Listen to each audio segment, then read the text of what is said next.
കഴിഞ്ഞ ദിവസം തോട്ടപ്പള്ളി വഴി കടന്നുപോയപ്പോൾ സ്പിൽവേക്ക് താഴെയുള്ള കടലും കായലും കൂടി ചേരുന്ന ഭാഗം ഒന്ന് കാണാനായിട്ടിറങ്ങി. നട്ടുച്ച സമയം. ഈ സമയത്ത് ഷട്ടറുകൾ അടച്ചിരിക്കുന്നതുകൊണ്ട് കിഴക്ക് നിന്നുള്ള ഒഴുക്കും കുറവാണ്. മണൽ അടിഞ്ഞുകൂടി കിടക്കുകയാണ്. കുറേ ആളുകൾ അവിടെ വല വീശുന്നതും കണ്ട് കുറച്ചു നേരം നിന്നു. കടലിൽ നിന്നും തിര ശക്തമായി കയറി വരുന്ന ചില പ്രത്യേക സമയം നോക്കിയാണെന്ന് തോന്നുന്നു ഇവർ വല വീശുന്നത്. ഇരു കരകളിൽ നിന്ന് കുറേ പേർ ഒരുമിച്ച് വല വീശുന്നത് കാണാനും ഒരു ഭംഗിയാണ്. പക്ഷേ പലപ്പോഴും ഇവർക്ക് മത്സ്യം കിട്ടുന്നത് കുറവാണെന്ന് തോന്നുന്നു. മീൻപിടുത്തക്കാരുടെ കൂട്ടത്തിൽ ഒന്ന് രണ്ട് നായ്ക്കളെയും കണ്ടു. അവയും ഈ തിരകൾ വരുമ്പോൾ വെള്ളത്തിൽ ചാടുന്നത് കാണാം. അവരും അവരുടേതായ രീതിയിലുള്ള മീൻപിടുത്തമാണെന്ന് തോന്നുന്നു. നട്ടുച്ചയാണെങ്കിലും കടൽക്കാറ്റുള്ളതുകൊണ്ട് അത്ര ചൂടും അനുഭവപ്പെടുന്നില്ല.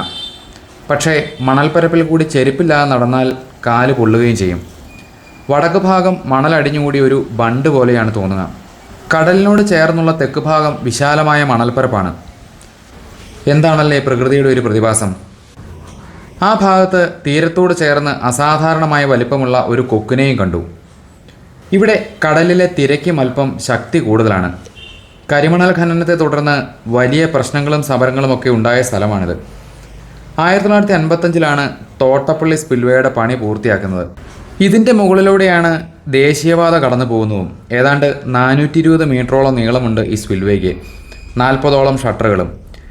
പടിഞ്ഞാറൻ കാലവർഷത്തെ തുടർന്ന് കുട്ടനാട്ടിലുണ്ടാകുന്ന വെള്ളപ്പൊക്കത്തിൽ നിന്നും നെൽകൃഷിയെ രക്ഷിക്കാനായാണ് ഈ സ്പിൽവേ സ്ഥാപിച്ചത്.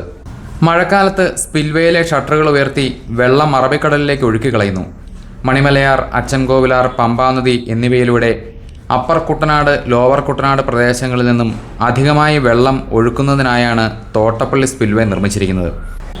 തോട്ടപ്പള്ളി അഴിമുഖം വർഷത്തിൽ ഭൂരിഭാഗവും അടച്ചിട്ടിരിക്കുന്നതിനാൽ മഴക്കാലത്തിന് മുൻപ് തുറക്കേണ്ടതുണ്ട്.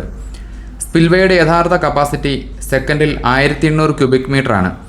എന്നാൽ ചാനലിൻ്റെ അടിയിൽ അടിഞ്ഞുകൂടിയ ചെളി കാരണം ഇത് സെക്കൻഡിൽ 600 ക്യൂബിക് മീറ്ററായി കുറയുകയും ചെയ്യുന്നു.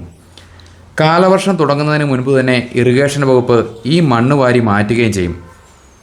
ലോകത്തിലെ തന്നെ പ്രാധാന്യമുള്ള വൻ ധാതു നിക്ഷേപങ്ങളിലൊന്നാണ് കേരളത്തിൽ നീണ്ടകര മുതൽ തോട്ടപ്പള്ളി വരെയുള്ള തീരദേശ മേഖലകളിലുള്ളത്. അതുകൊണ്ട് തന്നെ ധാരാളം ധാതുമണൽ ഖനനങ്ങളും ഈ പ്രദേശത്ത് നടക്കുന്നുണ്ട്. തീരദേശത്ത് നിന്നും അശാസ്ത്രീയമായി മണൽ ഖനനം ചെയ്യുമ്പോൾ തീരശോഷണം വരുമെന്ന് കേട്ടിട്ടുണ്ട്. കടലാക്രമണ സമയത്ത് ഇത്തരം പ്രദേശങ്ങൾ തീക്ഷ്ണമായ ആഘാതത്തിന് വിധേയമായി മാറുകയും ചെയ്യും. കൊല്ലം ജില്ലയിലെ ആലപ്പാട് മേഖല തന്നെ അതിനുദാഹരണം.